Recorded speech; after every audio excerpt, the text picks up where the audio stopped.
Terima kasih pemirsa, Anda masih bersama kami, Kang Jajat. Dua peristiwa tadi ada di Gresik dan di Takalar.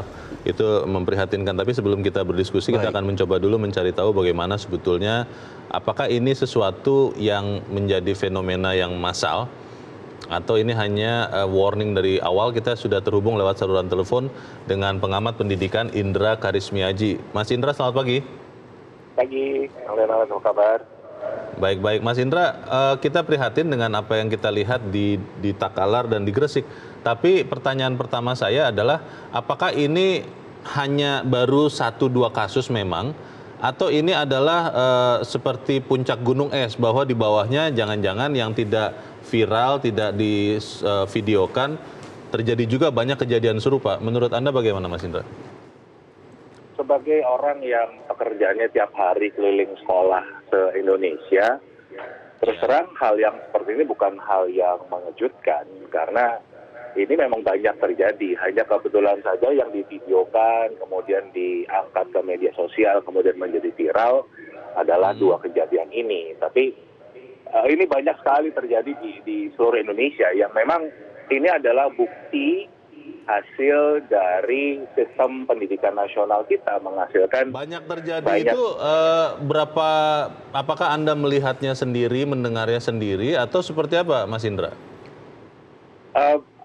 Pernah beberapa kali saya melihat sendiri, kemudian beberapa kali diskusi dengan para pendidik, juga bicara hal yang sama, bagaimana perlakuan anak sekarang dan lain sebagainya. Itu satu hal yang sebetulnya sehari-hari terjadi. Jadi persisnya seperti apa tindakan itu, Mas Indra, yang mereka lakukan, yang anak didik lakukan kepada gurunya? Waduh, macam-macam sekali ya. Tapi yang jelas respect. Bisa disebutkan beberapa contohnya mungkin, Mas Indra?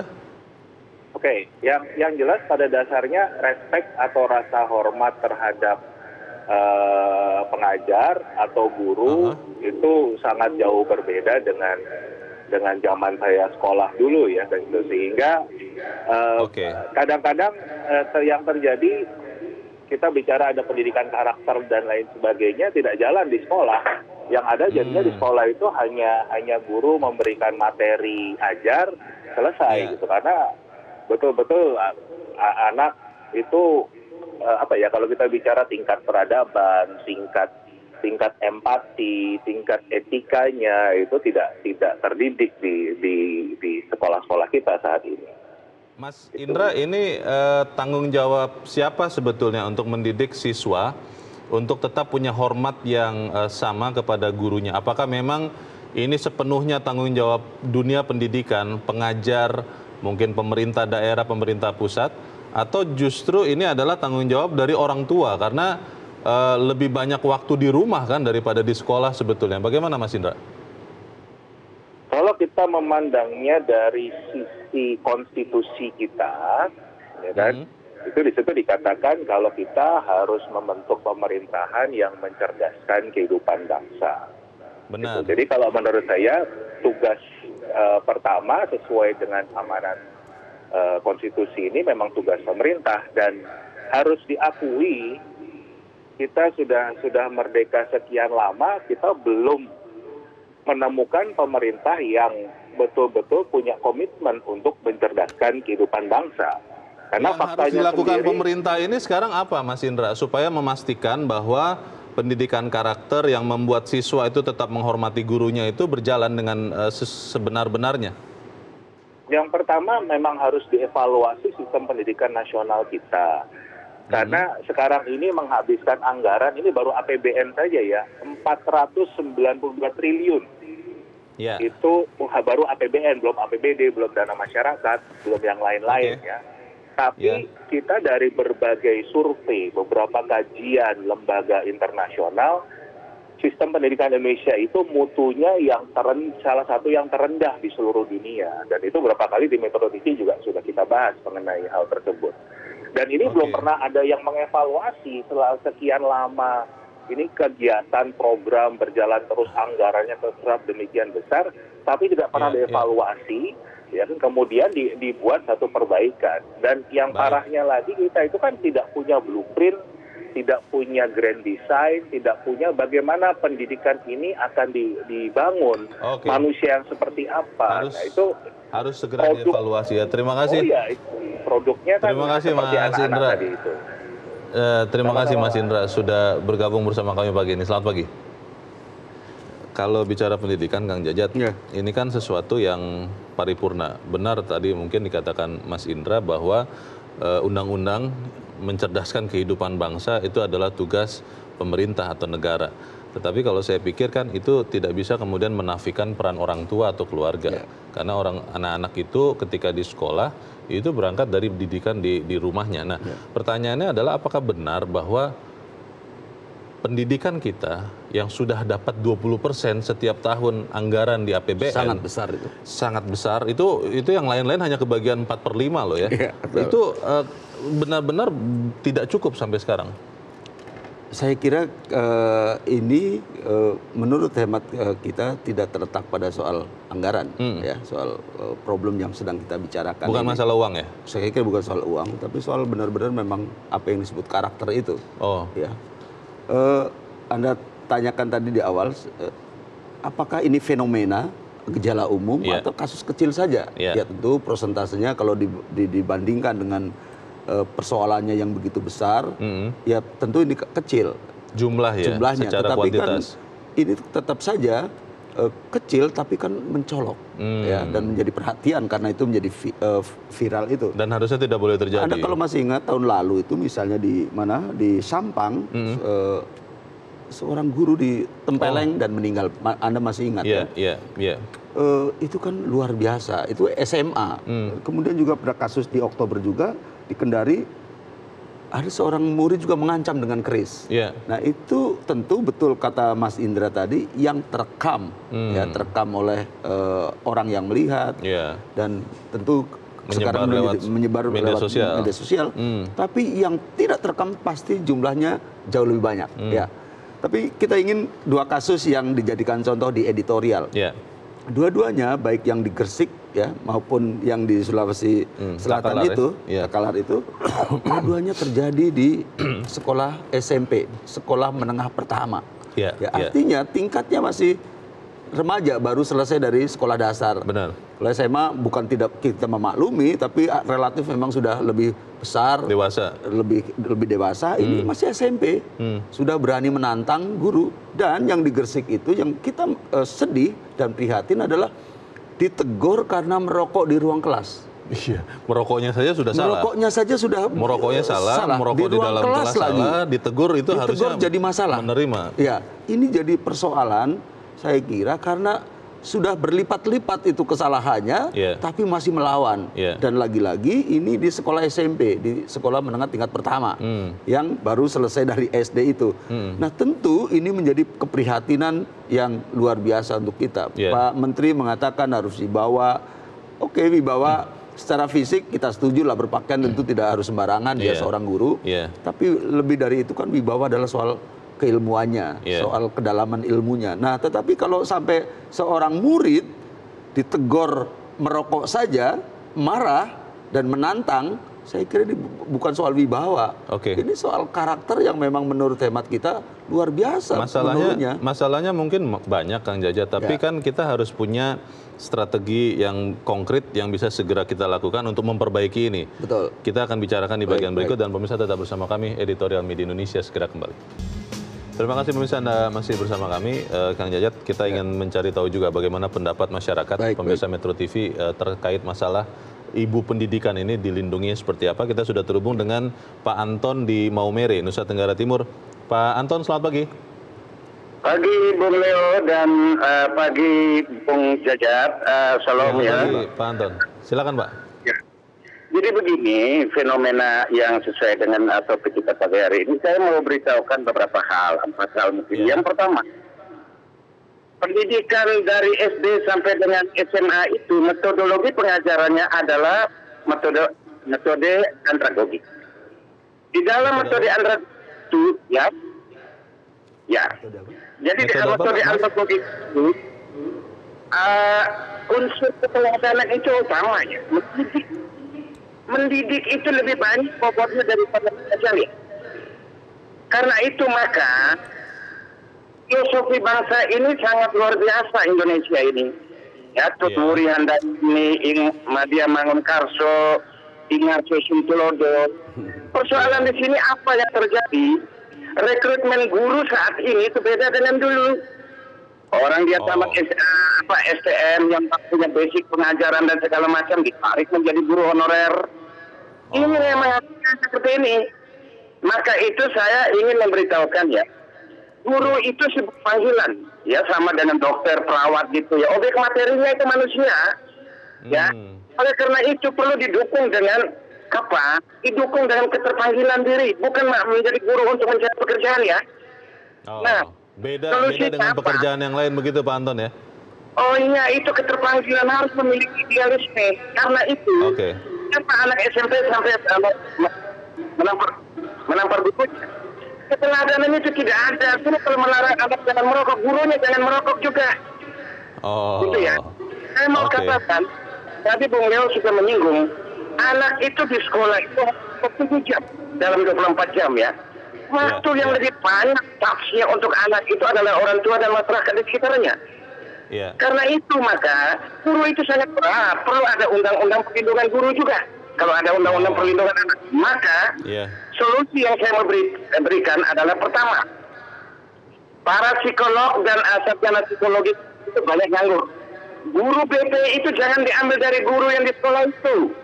Berdayakan itu sarjana psikologi atau para psikolog. Karena ada anak-anak juga dengan perilaku tertentu yang destruktif. Ya. Yang kedua, berdayakan itu yang namanya komite sekolah. Komite sekolah itu jembatan yang menyatukan antara institusi sekolah dan orang tua dan masyarakat. Itu ya. Nah ini harus diberdayakan dengan baik. Dan kemudian yang terakhir yang mau saya katakan adalah bahwa benar guru itu harus menjadi teladan yang baik, memiliki idealisme yang tinggi, ya. Baik. Terima kasih Pak Anton di Maumere, Nusa Tenggara Timur, masukan yang sangat konkret memberdayakan guru BP dan komite sekolah. Kita akan mendengarkan pemirsa Metro TV berikut dari Ambon, Pak Poli. Pak Poli, selamat pagi. Iya. Selamat pagi, Pak Poli. Bang Leo. Selamat pagi, silakan Pak. Pagi Bang Leo, pagi Bang Jaja. Ya, selamat pagi, silakan Pak Poli. Pada topik di pagi ini, melindungi ibu pendidikan. Sebetulnya bukan ibu saja Bang Jaja, Bapak juga harus lindungi. Yang pertama saya mau komentar begini, buat apa ada siswa masuk dengan istilah MOS, masa orientasi studi. Di situ kan pembekalan tentang etika, pergaulan, kemudian hal-hal yang terkait dengan siswa. Kenapa bisa terjadi seperti begini? Yang kedua, kalau kita bicara pendidikan tinggi, ada pengenalan kampus. Bagaimana mahasiswa baru atau siswa baru sebelum masuk pada sekolah itu, dia diberikan orientasi tentang bagaimana tata krama. Nah, ini perlu ditingkatkan lagi.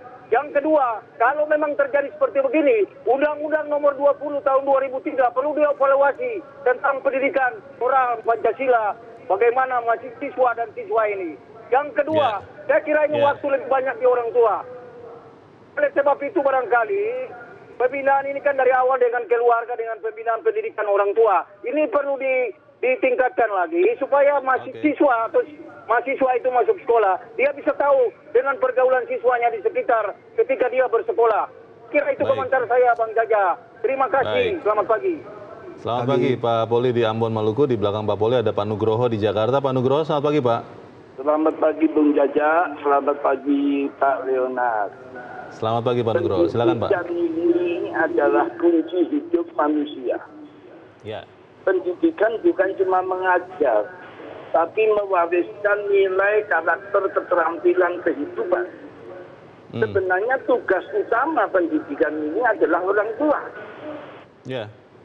Tetapi karena kesibukan modern, cari makan, tekanan ekonomi dan sebagainya, nggak mampu mendidik dengan cara ini, maka diserahkan, representasikan kepada guru. Jadi guru fungsinya adalah agen transformasi pendidikan manusia utuh. Dalam hal ini, mana lebih penting? Kecakapan atau karakter? Mendidik orang pintar itu waktu singkat bisa. Orang nggak bisa nyupir, sebulan bisa nyupir pinter. Tapi mendidik orang jujur, orang yang berwatak, orang yang manusiawi, itu panjang dan seumur hidup. Nah, disinilah sistem pendidikan kita lemah. Karena sistem pendidikan kita ini dengan silabus dengan teori macam-macam itu, hanya mengajarkan keterampilan dan legalistik kepintaran. Karakternya tidak ada. Kualitas ada solusinya tidak, Pak Nugroho? Pak Nugroho, ada solusinya tidak, Pak, untuk kita memperbaiki karakter dari siswa didik kita, Pak? Sangat ada. Kembalikan kepada jiwa bangsa, jiwa Pancasila itu. Yaitu mulailah di rumah dengan kejujuran, kemanusiaan, keadilan, dan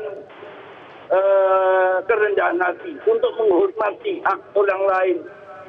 Untuk menghormati ini yang harus dilakukan, bukan dengan mengajar yang pinter. Orang pinter tapi maling dan koruptor jauh lebih berbahaya daripada yang tidak maling. Baik, terima kasih Pak Nugroho di Jakarta. Di belakang Pak Nugroho masih ada Pak Margono di Bengkulu. Pak Margono, selamat pagi, Pak. Iya. Halo Pak Margono.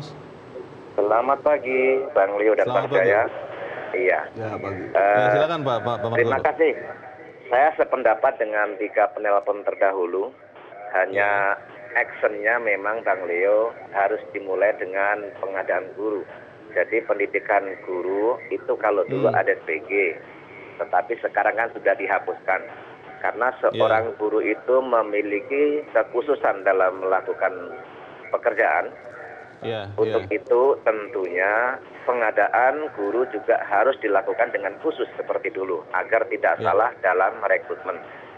Ini yang harus dilakukan oleh pemerintah dan harus dikaji berapa banyak kebutuhan guru setiap tahun, baik itu yang pensiun dan sebagainya, sehingga tidak overload yang namanya SPD tetapi tidak bisa melakukan pembelajaran. Untuk itu Bang Leo, saya memberikan masukan singkat saja agar pemerintah mulai mengembalikan bagaimana tata kelola untuk pendidikan calon guru yang diharapkan, sehingga guru-guru yang nantinya menjadi pendidik betul-betul yang memiliki karakter sebagai guru yang sebenarnya. Terima kasih. Baik. Terima kasih Pak Margono di Bengkulu untuk masukan konkret dari Anda. Selamat pagi Pak. Kita akan bahas, ini masukan yang sangat bagus-bagus ini, tapi kita harus jeda dulu Kang Jajat, dan pemirsa tetap bersama kami, Editorial Media Indonesia segera kembali. Terima kasih pemirsa, Anda masih bersama kami. Kita di bagian akhir dari diskusi kita pagi ini. Kang Jajat, tadi para penelpon memberikan masukan yang sangat berharga ya. Ada yang mengatakan tadi Pak Anton, guru BP, bimbingan penyuluhan, itu harus diaktifkan. Komite sekolah juga harus diaktifkan. Kalau tadi Pak Margono terakhir menyoroti bagaimana rekrutmen guru. Tidak boleh asal-asalan, harus benar-benar dikhususkan. Ini bagaimana Kang Jajat? Ya, saya ingin mengucapkan terima kasih dulu Bung Leo ya. Pak Anton di Momere, Pak Poli di Ambon, Pak Nugroho di Jakarta, dan Pak Margono di Bengkulu. Ya. Saya kira masukan-masukan yang berharga. Memang bicara pendidikan, memang kita akan pasti bicara soal bagaimana guru di ruang kelas. Ya, karena disitulah guru seluruhnya akan terlihat kualitasnya, bagaimana melakukan edukasi, transfer ilmu, dan seterusnya. Karena itu kita bicara apapun, kalau guru di ruang kelas diabaikan, pasti akan berantakan. Memang pasti kalau di masa lalu kita banyak sekali murid yang terinspirasi, sekarang juga sesungguhnya masih banyak terinspirasi dari gurunya. Bahkan seorang Zohri di pelari itu juga kan dari gurunya. Betul. Dan sesungguhnya guru masih juga melakukan tugas-tugas yang di luar tanggung jawabnya di ruang kelas. Kalau tadi yang ditanyakan itu. Jadi memang persoalannya memang presentasinya berapa. Nah, kalau yang kasus kita bicarakan, yang sedih lagi nih terjadi di sekolahan negeri. Ya. Ada banyak sekolahan-sekolahan swasta yang baik gitu. Disiplin, penghargaan terhadap guru itu memang ditegakkan betul. Pendidikan itu benar-benar berjalan, pendidikan karakter, bukan sekedar pengajaran. Betul. Sekarang namanya kan makanya pendidikan kan, bukan pengajaran, karena memang tidak sekadar mengajar, tapi juga ada unsur edukasi di situ ya. Nah, kasus-kasus yang kita bicarakan tentu jadi keprihatinan, tapi juga harus karena berkali-kali terjadi, ya meskipun tentu lagi-lagi prosesnya kecil, tapi kan ada solusi yang tepat. Harus nah lagi-lagi ini terjadi di sekolah negeri itu. Nah kita tentu ingin tahu seperti apa sungguhnya kok terjadi di sekolah negeri yang mestinya menjadi lokomotif, menjadi contoh. Harapannya begitu. Karena pada memakai budget negara. Iya. Kalau soal guru misalnya, karena dalam konteks ini guru menjadi korban, tapi memang betul. Itu perlu tidak undang-undang perlindungan guru? Tadi ada usulan dari para pemirsa. Saya kira kalau tadi yang pertama dari Pak Anton, betul-betul diberlakukan yang namanya guru BP itu betul-betul berfungsi maksimal. Saya kira sebelum ke sana, guru kan sekarang memang tidak boleh kalau tidak salah MK sudah ada judicial review waktu itu, dan guru tidak boleh dikriminalkan. Ini saya kira sudah bentuk perlindungan. Karena pernah ada kejadian orang tua marah karena anaknya didisiplinkan. Dan banyak sekali kasus anak didiknya atau anaknya sedikit saja di sekolah tersinggung orang tuanya yang kemudian ke sekolah dan menghajar gurunya. Itu tidak kasus mendidik seperti itu anaknya banyak. ya berarti. Jadi saya kira memang harus dilindungi karena tugas yang luar biasa mulia dan tidak mudah. Nah, memang jujur kita harus juga akui guru-guru honorer yang jumlahnya di Indonesia hampir 1 juta itu, memang itu nasibnya memprihatinkan. Yang kalau betul-betul mestinya pemerintah akan memberi gaji yang layak meskipun tidak diangkat sebagai pegawai negeri, tapi akan dibayar menurut UMP, masing-masing sesuai daerahnya. Tapi ini udah kabar baik. Tapi bertahun-tahun memang guru honor itu udah jadi andalan biasanya kalau di sekolah itu guru honorer, tetapi dengan honor yang sangat kecil. Tentu sekolah tidak bisa disalahkan karena memang dibutuhkan, tetapi memang negara waktu itu belum membuka peluang untuk memang waktu masih muda tidak ada lowongan, tetapi begitu sudah usianya sudah kelewat dengan alasan usianya sudah kelewat tentu. Lalu yang 10 tahun, 20 bahkan 15 tahun, hampir 20 tahun mengabdi itu kemana? Nah itu yang menurut saya harus jadi juga perhatian utama. Tadi Pak Nugroho menarik, bagaimana dilihat kebutuhan dan pemasukan harus di breakdown masing-masing guru. Tapi terutama memang guru swasta. Kalau guru negeri kan, apalagi di DKI Jakarta luar biasa banyak macam-macam tunjangan. Di samping sertifikasi guru.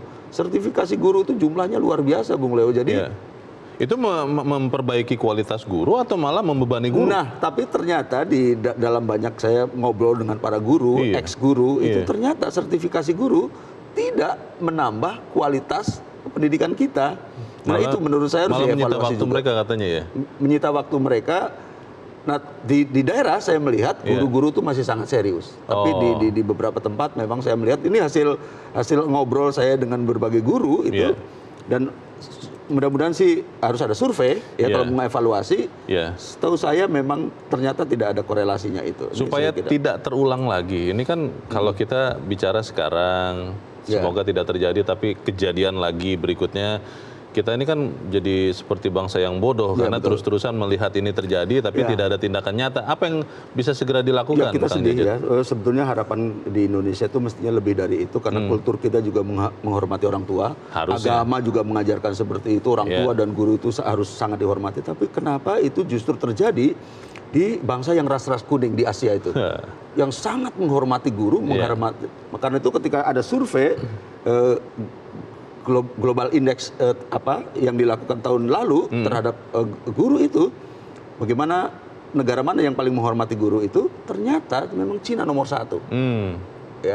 Kita memang masuk 5 besar, tetapi memang kalau lihat faktanya dihormati tetapi belum kemudian dihormati dalam pengertian yang kalau ada kasus seperti ini di Cina misalnya begitu banyak kasus soal kecelakaan manusia di kerja-kerja tambang misalnya, tetapi kita tidak pernah mendengar kasus pemukulan terhadap guru. Ya misalnya hal-hal kayak gini saya kira juga harus jadi perhatian untuk kita karena kita sebenarnya instrumennya sudah sangat banyak. Kenapa dalam prakteknya itu justru agama itu mestinya harus jadi penangkal utama itu. Mungkin karena masih sekedar kulit kita belum membuat itu menjadi nafas kehidupan. Semoga peristiwa ini yang terjadi terakhir kali dan pendidikan kita membaik. Kang Jajat Sudrajat, terima kasih sudah hadir di sini. Selamat pagi. Selamat pagi. Pemirsa, tragedi kekerasan terhadap guru dan Rembuk Nasional Pendidikan dan Kebudayaan 2019 sepatutnya bisa menjadi momentum bagi pemerintah untuk menyusun sistem pendidikan berbasis paradigma baru. Namun tanpa keinginan kuat untuk mengubah sistem yang ada, generasi bangsa ini mungkin akan terus merasa risau melihat buramnya dunia pendidikan. Ini tugas kita bersama, jangan sampai itu terjadi. Saya Leonard Samosir, terima kasih Anda sudah menyaksikan. Selamat pagi.